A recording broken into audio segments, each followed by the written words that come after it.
Greetings, dear friends. Today, I invite you to join me on a contemplative journey, a path of self-inquiry and deep reflection, as we delve into a concept that silently shapes every word we speak, every thought we entertain, and every action we take: the ego. Now, the ego is not some enemy to be cast aside, nor a flaw to be erased. Rather, it is something to be understood, gently, patiently, and with compassion. It weaves our sense of self, influences how we interpret the world, and often acts as a filter between our hearts and true peace. But when we begin to peel back the layers of this identity we call I, we uncover something far more authentic: our unconditioned self. And from that space, life becomes more clear, more loving, and beautifully free. In this session, I'll share with you teachings from the Buddhist tradition, timeless stories that speak to the soul, and practical tools you can apply in your own life to recognize, work with, and ultimately make peace with the ego. Let us enter this profound exploration with open minds and hearts that are ready to receive. At its core, the ego is the experience of I, self-humor. We build to help us function in the world. It acts as a lens through which we process all we encounter, helping us define who we are through names, roles, accomplishments, and belongings. It is, in many ways, a necessary structure. It allows us to navigate social life, communicate, and survive. But this same ego can quietly deceive us.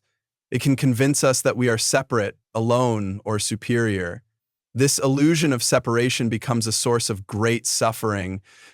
In the Buddhist view, the principle of anatta, or non-self, teaches that no permanent, unchanging self exists.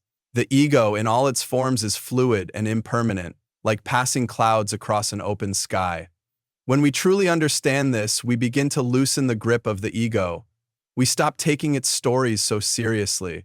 We can begin to soften around our identities and, in doing so, find a spaciousness within ourselves that feels like peace. There's a well-known Zen story that captures this insight. A scholar once visited a Zen master, eager to learn about enlightenment. But as the master began to speak, the scholar constantly interrupted, inserting his own knowledge, his opinions, his beliefs. The master remained silent and started to pour him a cup of tea. He kept pouring until the tea spilled over the brim and onto the floor. The scholar cried out, "Stop! The cup is already full." The master simply replied, "Like this cup, your mind is full of your own ideas. How can I teach you unless you first empty your cup?" This simple story offers a profound teaching. Our ego often clutters the mind with assumptions and judgments, leaving no space for wisdom to enter. True learning begins with humility, with an open, emptied cup. The ego can show up in many disguises, sometimes subtle, other times loud. Often it wears the mask of a friend, all while sowing restlessness beneath the surface. Let's look at a few of its common faces. 1. Comparison. Measuring ourselves against others, feeding either pride or inadequacy. 2. Attachment. Clinging to our identities, our things, our outcomes, fearing their loss. 3. Defensiveness. Reacting with anger or denial to protect our self-employment. 4.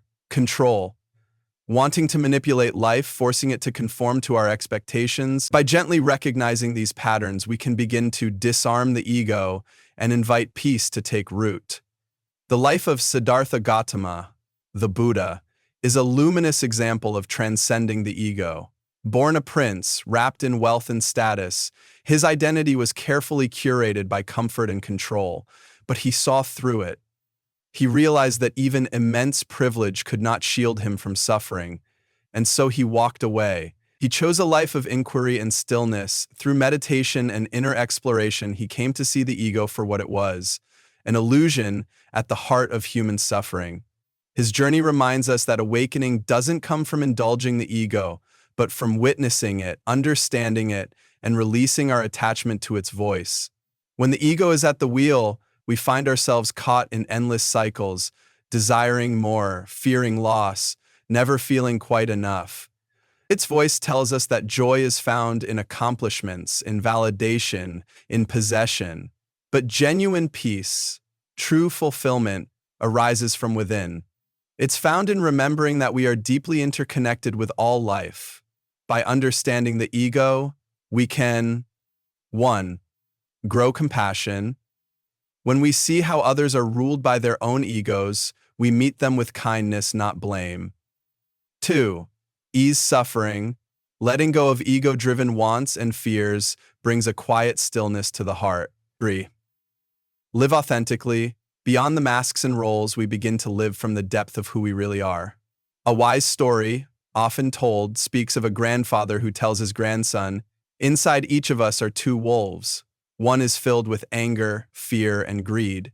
The other with love, peace, and generosity." The boy asks, "Which wolf wins?" The grandfather replies, "The one you choose to feed." Such stories carry deep truths. Each day we decide which part of ourselves we nourish. Do we fuel the ego's demands, or do we nurture the quiet strength of love, patience, and understanding? Here are some simple but powerful steps to begin understanding and harmonizing with the ego. 1. Practice mindfulness. Observe your thoughts and emotional reactions without judgment. Notice the ego's voice and its stories. 2. Contemplate interconnection. Reflect on how all things and beings are linked. This softens the illusion of separateness. 3. Embrace impermanence. Recognize that identities and outcomes are ever-changing. This frees you from grasping. 4. Serve others. Acts of selfless kindness shift attention away from the self and dissolve the ego's dominance. 5. Seek wisdom. Surround yourself with teachings and people who inspire humility and growth. In Buddhism, the lotus flower rises through muddy water to bloom in the sunlight, pure and radiant. Likewise, we too can rise above the ego's mire, drawing strength from our challenges to unfold into our truest, clearest selves. As a monk, I've faced moments when the ego whispered both doubt and pride. Early in my practice, I found myself comparing my progress to others, feeling a subtle sense of superiority. But through daily meditation, I came to see that this comparison only deepened the illusion. One day, my teacher quietly told me, "The path is not a race, it is a journey. Walk it with humility, and peace will follow." Those words have stayed with me ever since, reminding me to walk each step mindfully, with gratitude and presence. As we come to the close of this reflection, I encourage you to take a moment to consider the ego's role in your life. Notice its patterns with gentle awareness. Approach it not as an enemy to defeat, but as a teacher to learn from. For in understanding the ego, we find our way back to the heart, our authentic self. If these teachings speak to you, I warmly invite you to subscribe to this channel. Let's continue exploring together the wisdom, stories, and practices that help us cultivate a deeper peace and truer presence in this ever-changing world. May your journey be blessed with clarity, joy, and freedom. Remember, our task is not to conquer the ego, but to walk beside it with wisdom and grace. Thank you for sharing this sacred space with me. Let us continue walking this path together.